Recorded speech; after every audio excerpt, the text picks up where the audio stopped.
ꯑꯩꯈꯣꯏꯒꯤ ꯃꯅꯤꯄꯨꯔ ꯀꯪꯂꯩꯄꯥꯛꯁꯤꯕꯨ ꯀꯟꯅꯕ ꯍꯣꯠꯅꯔꯝꯕ ꯍꯤꯖꯝ ꯏꯔꯥꯕꯣꯠꯀꯤꯕꯨ ꯍꯥꯏꯔꯣ, ꯕꯤꯔ ꯇꯤꯀꯦꯟꯗ꯭ꯔꯖꯤꯠꯄꯨ ꯍꯥꯏꯔꯣ, ꯄꯥꯎꯅꯥ ꯗꯦꯕꯨ ꯍꯥꯏꯔꯣ, ꯁꯨꯃꯥꯏꯅ ꯄꯥꯡꯊꯣꯛꯏꯕ ꯑꯗꯨꯒꯨꯝꯕ ꯃꯥꯒꯤ ꯅꯨꯃꯤꯠ ꯂꯩꯔꯤꯕ ꯑꯗꯨꯒꯨꯝꯕ ꯑꯆꯧꯕ ꯑꯩꯈꯣꯏꯒꯤ ꯊꯃꯣꯏꯒ ꯑꯩꯈꯣꯏꯒꯤ ꯏꯇꯤꯍꯥꯁꯀ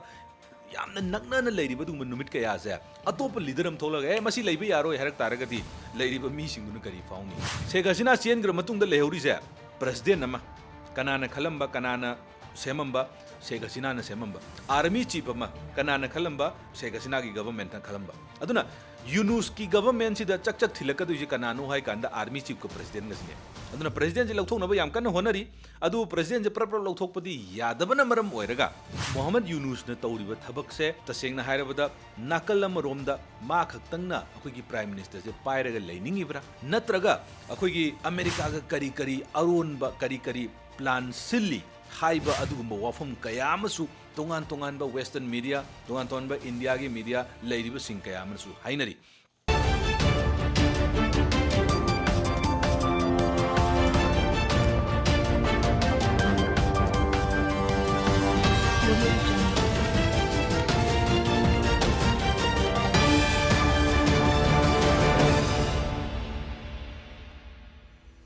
ꯑꯍꯟ ꯅꯍꯥ ꯈꯥꯛꯇꯅ ꯌꯥꯒꯤ ꯄ꯭ꯔꯣꯕ꯭ꯂꯦꯝꯁꯦ ꯑꯗꯨꯝ ꯂꯩ.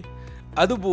ꯆꯅꯨ ꯗꯦꯟꯇꯦꯜ ꯀ꯭ꯂꯤꯅꯤꯛꯁꯤꯗ ꯈꯨꯔꯥꯏ ꯂꯝꯂꯣꯡ ꯕꯖꯥꯔꯗ ꯑꯗꯨꯒꯨꯝꯕ ꯖꯦꯅꯤ ꯕ꯭ꯌꯨꯇꯤ ꯁꯦꯂꯣꯟꯒꯤ ꯍꯦꯛ ꯅꯥꯀꯟꯗ ꯂꯩꯕꯅꯤ. ꯍꯥꯏꯔꯤꯕ ꯑꯗꯨꯒꯨꯝꯕ ꯗꯦꯟꯇꯦꯜ ꯀ꯭ꯂꯤꯅꯤꯛꯁꯤꯗ ꯇꯣꯉꯥꯟꯕ ꯑꯗꯨꯒꯨꯝꯕ ꯌꯥ ꯅꯥꯕ ꯆꯤꯛꯄ, ꯑꯗꯒꯤ ꯌꯥ ꯍꯥꯞꯄ, ꯑꯗꯨꯒ ꯌꯥꯁꯦ ꯈꯤꯇꯪ ꯍꯦꯟꯅ ꯐꯖꯍꯟꯒꯦ ꯍꯥꯏꯇꯥꯔꯒꯁꯨ ꯕ꯭ꯔꯦꯁꯦꯁ ꯎꯞꯇꯅ ꯈꯣꯠꯇꯅ ꯑꯗꯨꯝ ꯇꯧꯕ ꯌꯥꯔꯦ.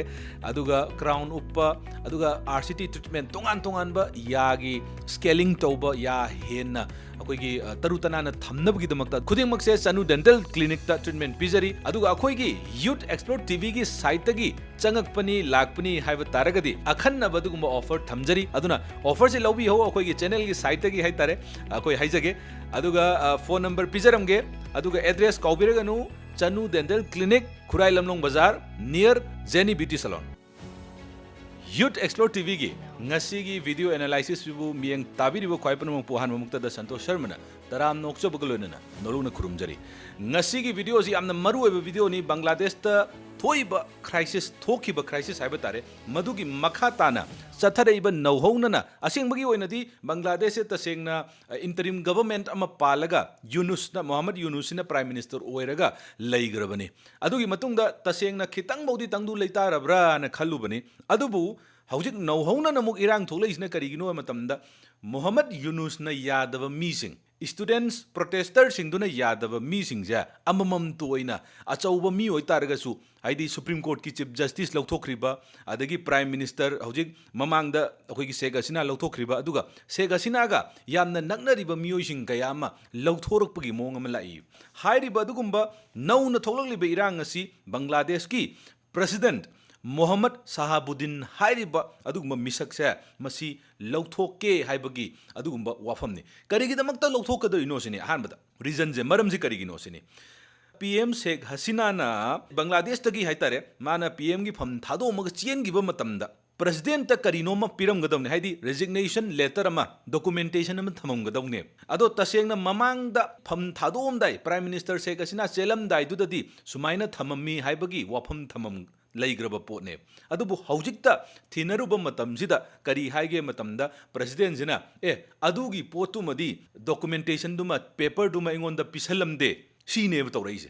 ꯑꯗꯨꯗꯤ ꯇꯁꯦꯡꯅ ꯂꯤꯒꯦꯂꯤ ꯑꯣꯏꯅ ꯌꯦꯡꯕ ꯃꯇꯝꯗ PM ꯁꯦꯈ ꯍꯁꯤꯅꯥ ꯕꯪꯒ꯭ꯂꯥꯗꯦꯁꯇ ꯂꯩꯇꯕ ꯇꯥꯔꯒꯁꯨ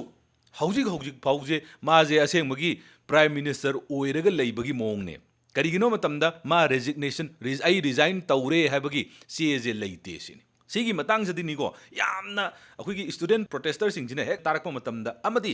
ꯃꯣꯍꯝꯃꯗ ꯌꯨꯅꯨꯁꯀꯤ ꯁꯄꯣꯔꯇꯔꯁꯤꯡꯁꯤꯅ ꯃꯁꯤꯒꯤ ꯋꯥꯐꯝꯁꯦ ꯍꯦꯛ ꯇꯥꯔꯛꯄ ꯃꯇꯝꯗ ꯄ꯭ꯔꯦꯁꯤꯗꯦꯟꯠ ꯃꯥꯅ ꯀꯗꯔ ꯇꯧꯔꯦ, ꯄ꯭ꯔꯦꯁꯤꯗꯦꯟꯠꯁꯦ ꯃꯁꯤ ꯁꯦꯈ ꯍꯁꯤꯅꯥꯒꯤ ꯃꯤꯆꯪꯗ ꯂꯩꯕꯗꯧꯅ ꯇꯧꯔꯤ, ꯃꯁꯤ ꯂꯧꯊꯣꯛꯇꯕ ꯌꯥꯔꯔꯣꯏ ꯍꯥꯏꯕꯒꯤ ꯋꯥꯈꯜꯂꯣꯟꯗꯅꯦ. ꯇꯁꯦꯡꯅ ꯌꯦꯡꯉꯨꯔꯀꯥꯟꯗ ꯄ꯭ꯔꯦꯁꯤꯗꯦꯟꯠꯁꯦ ꯂꯩ ꯇꯥꯔꯒꯗꯤ ꯃꯈꯣꯏꯅ ꯇꯧꯅꯤꯡꯉꯤꯕ ꯊꯕꯛꯁꯤꯡꯁꯦ ꯑꯝꯇ ꯇꯧꯕ ꯌꯥꯔꯣꯏꯗꯧꯔꯤ. ꯑꯗꯨꯅ ꯄ꯭ꯔꯦꯁꯤꯗꯦꯟꯠꯁꯦ ꯂꯧꯊꯣꯛꯀꯦ ꯁꯤꯅꯤ. ꯑꯗꯣ ꯌꯥꯝꯅ ꯂꯨꯔꯤꯁꯦ ꯀꯩꯅꯣ ꯍꯥꯏꯕ ꯃꯇꯝꯗ ꯄ꯭ꯔꯦꯁꯤꯗꯦꯟꯠ ꯂꯧꯊꯣꯛꯄꯁꯦ ꯁꯤ ꯏꯔꯥꯏ ꯂꯥꯏꯕ ꯄ꯭ꯔꯣꯁꯦꯁꯇꯤ ꯅꯠꯇꯦ. ꯑꯗꯨꯅ ꯄ꯭ꯔꯦꯁꯤꯗꯦꯟꯠꯁꯦ ꯂꯧꯊꯣꯛꯎ ꯍꯥꯏꯕꯒꯤ ꯑꯗꯨꯒꯨꯝꯕ ꯄ꯭ꯔꯣꯇꯦꯁꯇꯤ ꯌꯥꯝ ꯀꯟꯅ ꯇꯧꯔꯤ. ꯃꯍꯩꯔꯣꯏꯁꯤꯡꯅ ꯇꯣꯉꯥꯟ ꯇꯣꯉꯥꯟꯕ ꯑꯗꯨꯒꯨꯝꯕ ꯁ꯭ꯇꯨꯗꯦꯟꯠꯁꯀꯤ ꯑꯣꯔꯒꯅꯥꯏꯖꯦꯁꯟꯁꯤꯡ ꯌꯥꯝ ꯆꯥꯎꯅ ꯊꯣꯛꯑꯒ ꯇꯧꯔꯤ ꯄꯨꯂꯤꯁꯁꯤꯡꯅ ꯑꯗꯨꯒꯨꯝꯕ ꯄ꯭ꯔꯣꯇꯦꯁ ꯇꯧꯔꯤꯕ ꯃꯍꯩꯔꯣꯏꯁꯤꯡꯗꯨꯕꯨ ꯅꯝꯗꯅꯕꯒꯤꯗꯃꯛꯇ ꯇꯤꯌꯔ ꯒ꯭ꯌꯥꯁ ꯀꯥꯞꯄ ꯑꯗꯒꯤ ꯔꯕꯔ ꯕꯨꯂꯦꯠ ꯀꯥꯞꯄ ꯃꯁꯤ ꯃꯌꯥꯝꯁꯦ ꯇꯧꯕꯅ ꯃꯤꯑꯣꯏ ꯀꯌꯥ ꯑꯃꯁꯨ ꯍꯧꯖꯤꯛ ꯅꯧꯍꯧꯅꯅ ꯑꯃꯨꯛ ꯁꯣꯛꯏ ꯍꯥꯏꯇꯥꯔꯦ ꯏꯅꯧ ꯅꯧꯅ ꯁꯣꯛꯏ ꯃꯁꯤꯗ ꯍꯦꯟꯅ ꯁꯥꯎꯔꯤꯁꯦ ꯍꯁꯤꯅꯥꯒꯤ ꯃꯆꯥꯅꯨꯄꯥꯅ ꯃꯃꯥꯡꯗꯁꯨ ꯑꯗꯨꯝ ꯍꯥꯏꯗꯤ ꯃꯇꯝꯗꯨꯗ ꯍꯥꯏꯇꯥꯔꯦ ꯑꯣꯒꯁꯀꯤ ꯊꯥ ꯃꯅꯨꯡꯁꯤꯗ ꯍꯥꯏꯈꯤꯕꯗ ꯀꯌꯥꯔꯛ ꯍꯟꯅ ꯍꯥꯏꯈꯤꯕ ꯂꯩꯔꯦ ꯍꯥꯏꯗꯤ ꯑꯩꯒꯤ ꯏꯃꯥ PM ꯁꯦꯈ ꯍꯁꯤꯅꯥꯅ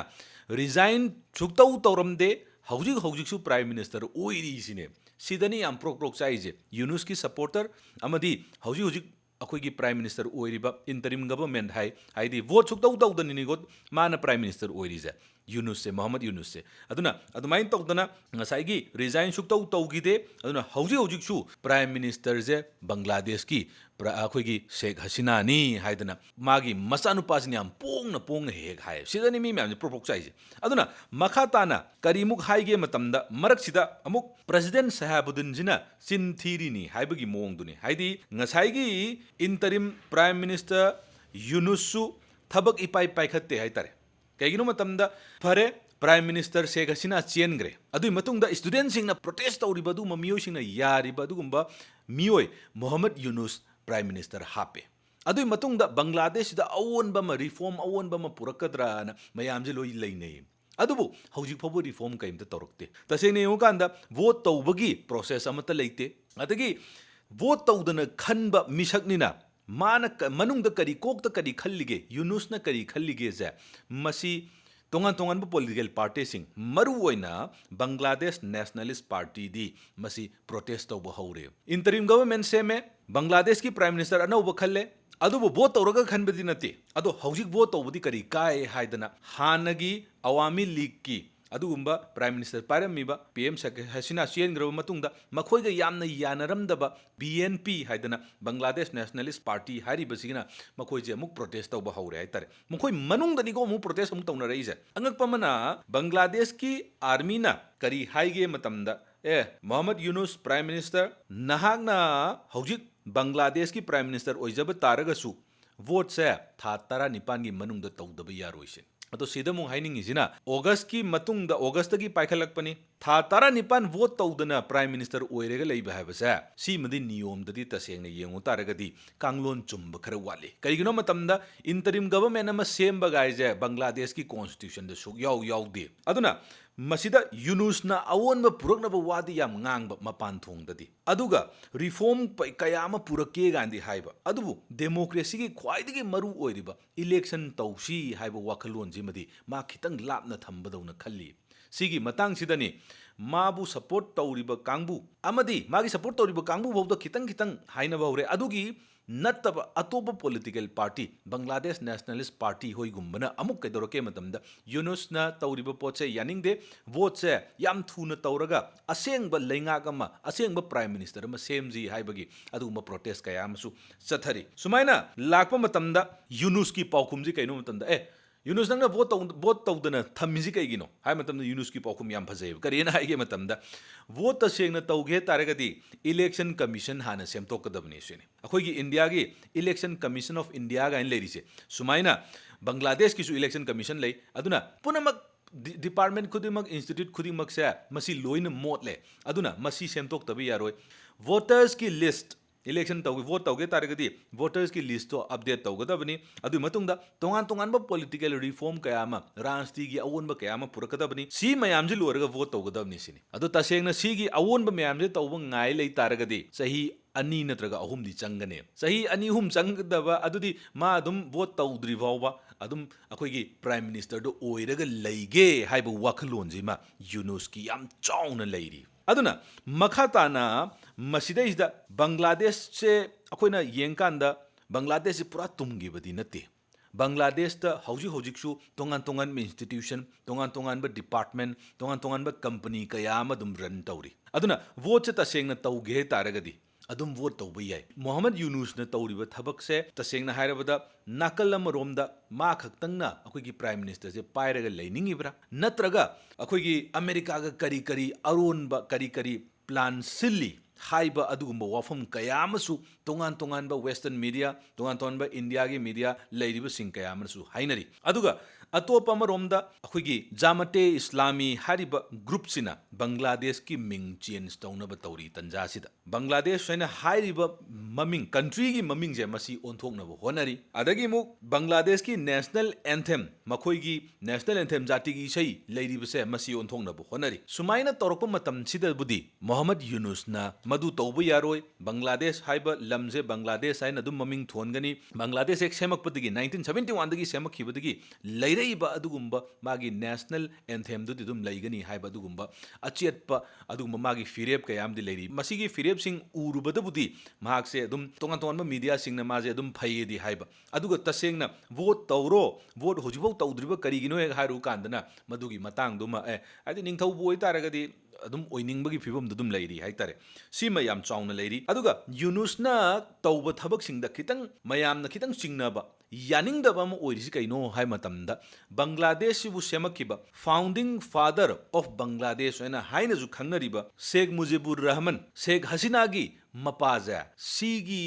मपोक नुमित अमदी महागना लेगिदबा नुमित बर्थ एनिवर्सरी अमसुंग डेथ एनिवर्सरी से मसी नेशनल हॉलिडे ने लाउथो अमने अदुबो यूनुस न सरकार हेक पाइबदगिदी करिगे मतमदा ए याररोय अदो छुट्टी अनी दुम कैंसिल तौरनी सी अनी सी खतंग नते कैंसिल तौरिसे छुट्टी निपान अमा हॉलिडे निपान अमा पूरा कैंसिल तौरे नेशनल हॉलिडे ओरमसिंगजे मान हेक यादब मीसिंगी हॉलिडे होय तारगदी यानिंगदब मीसिंगी हॉलिडे होय तारगदी मादुम मुथतपिने सिगी मतंग सिमलाय अदा हंगनिंगबो वहंगदी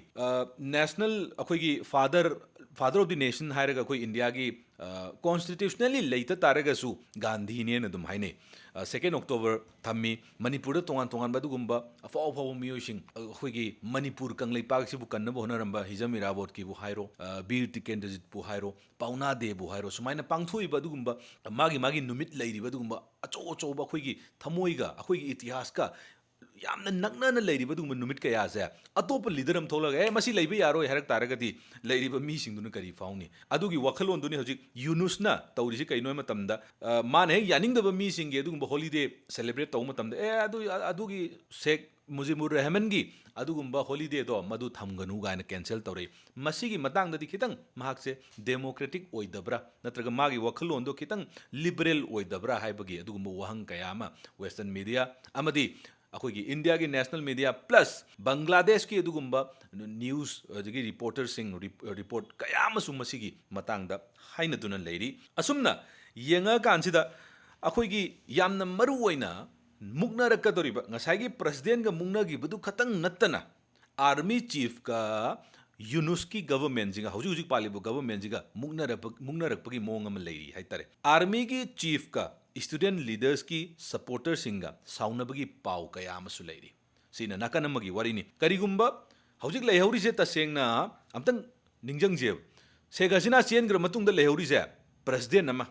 कनाना खलंबा कनाना सेमंबा शेख हसीना ना सेमंबा आर्मी चीफ अमा कनाना खलंबा शेख हसीना की गवर्नमेंट ना खलंबा अदुना यूनुस की गवर्नमेंट सिदा चक थिलकदुजे कनानो हाय कांदा आर्मी चीफ को प्रेसिडेंट गसिने अदुना प्रेसिडेंट जे लौथोकनबा याम कन्न होनरी अदु प्रेसिडेंट जे प्रपर लौथोकपदि यादबना मरम ओइरगा सिदा अखोइना कॉन्स्टिट्यूशनल मीन्स अमा हाइदि प्रेसिडेंट अमा लौथोके है मतमदा इम्पीचमेंट ऑफ द प्रेसिडेंट जे मसी इराइलाने लौथोकप यादे बांग्लादेश तसु इंडिया जे लौथोकप यादे अदुमाइना कैदोगे मतमदा लौथोके हाइरजु हापचनगे हाइरजु पार्लियामेंट अमा पार्लियामेंटरी मागी डिसीजन लौगदवने अदु बांग्लादेश तदि हाइरिबा पार्लियामेंट तो लेत्रे डिसॉल्व तौग्रबने मुथतख्रबने अदुनबु इंटरिम गवर्नमेंट हाइदना यूनुसना पालगा सेमिने अदुगी प्रेसिडेंट की मतंग दुमा लेग्र मतुंगसिदा आर्मी चीफ का यानदबगी मतंग सिने मुंग मथंग लाइसे यूनुसना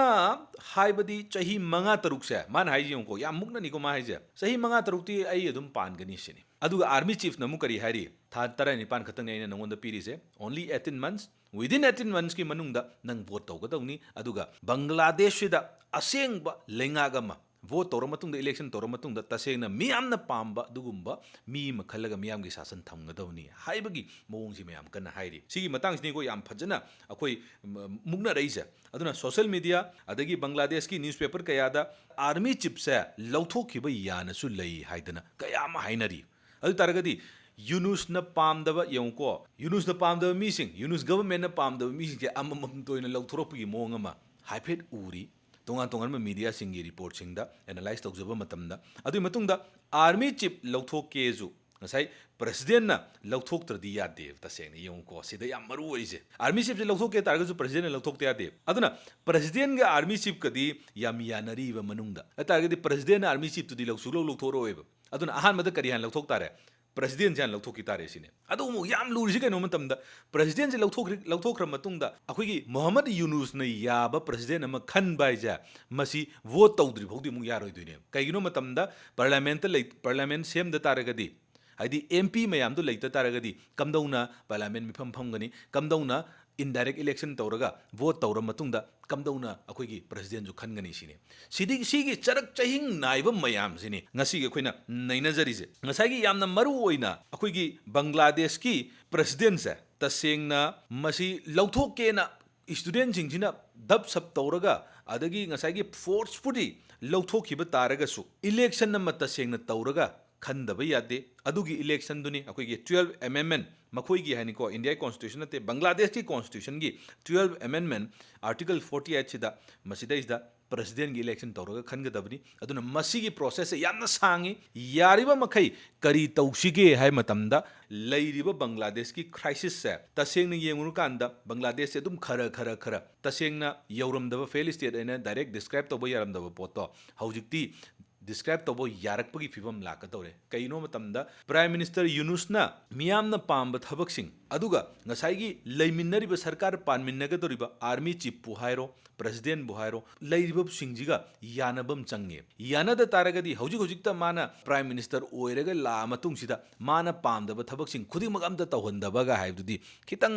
मा खक्तंगी ओइबा वाखलोन खरा चेनब्राना खंजै अदुना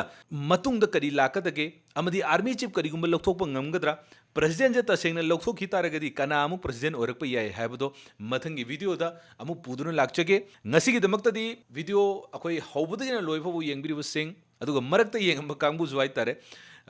loifabu kaigumba yengbi taragadi thagachari haninga leitana aroibada Youth TV bu mieng tabiribu sing ngasi gi video si kamda ubige haibado comment thambiramo aduga bangladesh ki irang je अखोइगी करी फिबमदा लाकपा याय हाइबदुसु मयामगी मोट मयामगी वाखलोनसु थंबिरमो थागचरी अमुगजु हन्ना संतोष शर्मना खुरुमजरी।